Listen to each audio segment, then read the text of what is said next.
விசுவாசத்தை துவக்குகிறவரும் முடிக்கிறவருமாகிய ஆண்டவராகிய இயேசு கிறிஸ்துவின் நாமத்தில் உங்கள் யாவருக்கும் என்னுடைய அன்பான வாழ்த்துக்கள். இந்த நாள் தியானத்தினுடைய தலைப்பு விசுவாசத்தின் விந்தை. Faith is fantastic.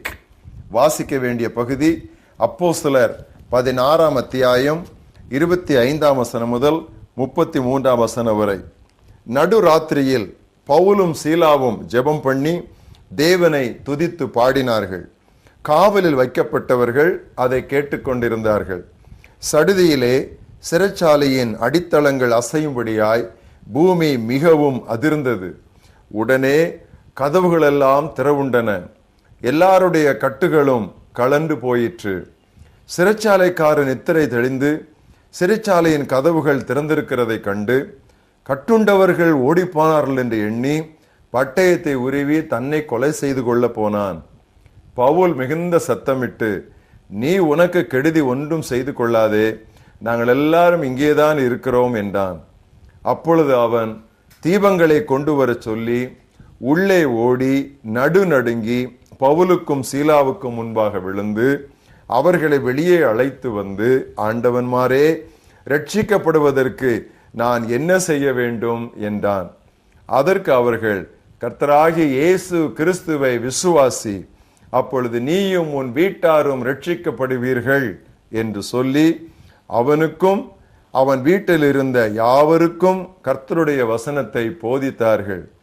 மேலும் ராத்திரியில் அந்நேரத்தில் தானே அவன் அவர்களை அழைத்து கொண்டு போய் அவர்களுடைய காயங்களை கழுவினான்.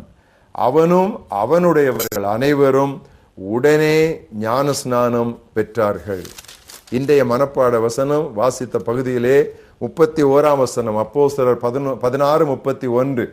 கர்த்தராகிய இயேசு கிறிஸ்துவை விசுவாசி, அப்பொழுது நீயும் உன் வீட்டாரும் ரட்சிக்கப்படுவீர்கள். Believe on the Lord Jesus Christ and you will be saved and your entire household. கிறிஸ்து இயேசுவை பற்றும் விசுவாசத்தை பறைசாற்றினதற்காய் பவுலும் சீலாவும் சிறையில் அடைக்கப்பட்டனர். சிறைச்சாலை அவர்களது விசுவாசத்தை அழிக்க முடியவில்லை. தொழுமரத்தில் மாட்டப்பட்ட கால்களுடன் நள்ளிரவிலும் ஜெபித்து தூயவரை துதித்து புகழ்ந்தார்கள். திடீரென்று பூமி அதிர்வு. சிறைச்சாலையின் அடித்தளங்கள் அசைந்தன. கதவுகள் திறந்தன. அனைவரின் கட்டுகளும் தெரித்தன. கட்டப்பட்டிருந்தவர்கள் தப்பி ஓடிவிட்டார்கள் என்று எண்ணி தற்கொலைக்கு முயன்றான் சிறைச்சாலைக்காரன். நாங்கள் இங்கேதான் இருக்கிறோம் என்ற பவுலின் வார்த்தைகள் அவனை நடுநடுங்கச் செய்தன. தீபங்களை கொண்டு வர சொல்லி ஓடி பவுலுக்கும் சீலாவுக்கும் முன்பாக விழுந்தான். ஐயாமாரே, ரட்சிக்கப்பட நான் என்ன செய்ய வேண்டும் என்று கேட்டான். அதற்கு பவுலும் சீலாவும் அளித்த உடனடி பதில்தான் இன்றைய மனப்பாட வசனம். கர்த்தராகிய இயேசு கிறிஸ்துவை விசுவாசி.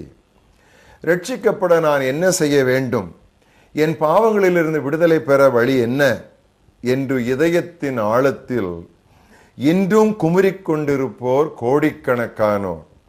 சன்மார்க்க வாழ்க்கை ரட்சிக்கும் என்று எண்ணி ஏமாந்து போவோர் எண்ணற்றோர். தான தர்மங்கள் செய்தும் பயனில்லையே என்று புலம்புவோர் பலர். புண்ணிய தலங்களுக்கு சென்று தரிசிப்பதினால் பாவம் நீங்குமோ என ஏங்குவோர் ஏராளம். கவலை வேண்டாம். உங்கள் உள்ளத்திற்கு உவகையூட்டும் ஒரே பதில், திருமறை நான் தரும் ஒரே பதில், கர்த்தராகிய இயேசு கிறிஸ்துவை விசுவாசி, அப்பொழுது நீயும் உன் வீட்டாரும் ரட்சிக்கப்படுவீர்கள். கிறிஸ்து இயேசுவின் சீடர்கள் அவர் அற்புதம் செய்கிறதை பார்த்து கொண்டிருந்தனர். விழி இழந்தோர் பார்வையடைகின்றனர், காது கேளாதோர் கேட்கின்றனர், பேச இயலாதோர் பேசுகின்றனர், தொழுநோயாளி சுகமடைகிறான், திமிர்வாதக்காரன் எழுந்து நடக்கிறான், 5 அப்பம் 2 மீன்களை 5000 பேர் சாப்பிட்டும் 12 கூடைகள் மிச்சம். சீடர்களுக்கு ஆச்சரியம் தாங்கவில்லை. இத்தகைய அற்புதங்களை ஆண்டவரை போல தாங்களும் செய்தால் எவ்வளவு நன்றாயிருக்கும். ஆனால் செய்வது எவ்வாறு? ஆண்டவரே, கடவுளுக்கேற்ற செயல்களை செய்வதற்கு நாங்கள் என்ன செய்ய வேண்டும் என்று இயேசுவிடம் வினவினர். அரிய காரியங்களை எளிமையாய் சொல்லுகிறதே ஆண்டவர் இயேசுவின் தனிச்சிறப்பு. அதுவே அவரது ஞானம். அவர் கொடுத்த பதில் என்ன தெரியுமா? கடவுளை அனுப்பியவரே நீங்கள் விசுவாசிப்பதே கடவுளுக்கேற்ற செயல். யோவான் 6:29. எளிமையான பதில், ஆணித்தரமான பதில், விசுவாசத்தின் மாட்சியை வெளிக்காட்டும் பதில். ஆழமாய் ஆராய்ந்து பார்க்கும், ஆழமாய் ஆராய்ந்து துருவி பார்க்கிறோம் என்று சொல்லும் இறைவ நிபுணர்களுக்கு இது சாதாரணமாய் தெரியலாம். பெரியமானவர்களே, ஆழமாய் போகிறோம் என்று உயரங்களுக்கு செல்ல நாம் தவறிவிட்டோம். குளோரோஃபார்ம் என்று நாம் அந்த ஆபரேஷனுக்கு முன்பதாக மயக்க மருந்து கொடுப்பார்கள் அல்லவா? அந்த மயக்க மருந்து சக்தியை கண்டுபிடித்தவர் சர் ஜேம்ஸ் சிம்சன் என்பவர். அவருடைய சாட்சியை நான் வாசிக்கிறேன். நான் ஒரு கொடும் பாவி, இயேசு கிறிஸ்து எனது இரட்சகர். இதுவே எனது கண்டுபிடிப்புகளில் எல்லாம் மிகப்பெரிய கண்டுபிடிப்பு.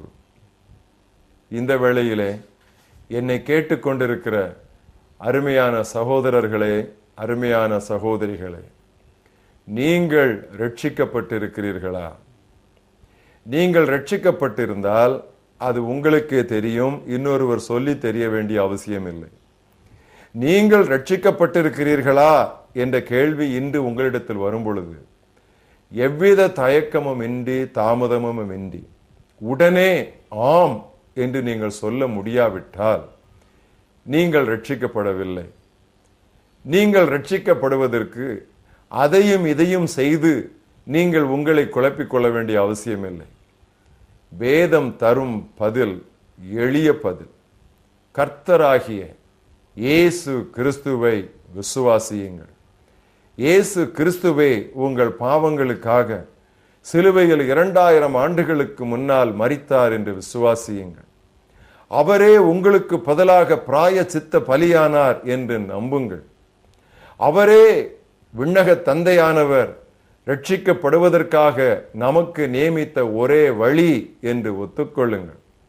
இயேசு கிறிஸ்துவை உங்கள் சொந்த இரட்சகராக உங்கள் இருதயங்களில் ஏற்றுக்கொள்ளுங்கள். பாவ வாழ்க்கைக்கு மறுப்பு சொல்லுங்கள். பழைய வாழ்க்கை வேண்டாம் என்று சொல்லுங்கள். ஆண்டவரே, இந்த நிமிடம் முதல் நான் உமது பிள்ளையாக விரும்புகிறேன். உமது குமாரனாகிய இயேசு கிறிஸ்துவை என்னுடைய சொந்த இரட்சகராக மீட்பராக நான் ஏற்றுக்கொள்கிறேன். என்னை உடைய பிள்ளையாக்கும் என்று சொல்லி ஒரு சிறிய ஜெபத்தை, வேண்டலை ஆண்டவருக்கு நேராக நீங்கள் ஏறிடுங்கள். கர்த்தராகிய இயேசு கிறிஸ்துவை விசுவாசிக்கிற அதே நொடி பொழுதிலே நீங்கள் ரட்சிக்கப்படுவீர்கள். உங்கள் ஆத்தும மீட்பை நீங்கள் பெற்றுக்கொள்வீர்கள். வேறு எந்த வழியிலும் நீங்கள் ரட்சிக்கப்பட முடியாது. நான் பேசிக்கொண்டிருக்கிற இந்த வேளையில் தானே இதோ இயேசு கிறிஸ்து தருகிற இலவசமான ரட்சிப்பு உங்களுக்கு நேராக நீட்டப்படுகிறது. விசுவாச கரத்தை நீட்டி பெற்றுக்கொள்வீர்களா? தீர்மானம் உங்களுடையது. மகா பெரிய தேவனே, இந்த அருமையான நாளுக்காக நாங்கள் உம்மை துதிக்கிறோம். இது எங்களுக்கு ரட்சிப்பின் நாளா இருக்கிறதற்காக நாங்கள் உம்மை ஸ்தோத்திரிக்கிறோம். மிகப்பெரிய நற்செய்தியை கர்த்தாவை இந்த நாளிலே நாங்கள் தியானிக்க கொடுத்த கிருபைக்காய் துதிக்கிறோம். இதுவரை ரட்சிப்பின் நிச்சயம் இல்லாமல் அங்கும் இங்குமாக இரட்டை நினைவுகளால் அலசடிபட்டு கொண்டிருக்கிற ஒவ்வொருவருக்காகவும் நான் ஜெபிக்கிறேன். இந்த வேளையிலே கர்த்தாவே, நீர் அவர்களுக்கு மனம் திரும்புதலை நீர் கட்டளையிடுவீராக. ஆண்டவரே, அவர்கள் விசுவாசித்து இயேசு கிறிஸ்துவை தங்கள் சொந்த இரட்சியராக ஏற்றுக்கொள்ள ஆவியானவரே நீர் அவர்களுக்கு ஒத்தாசை புரிவீராக.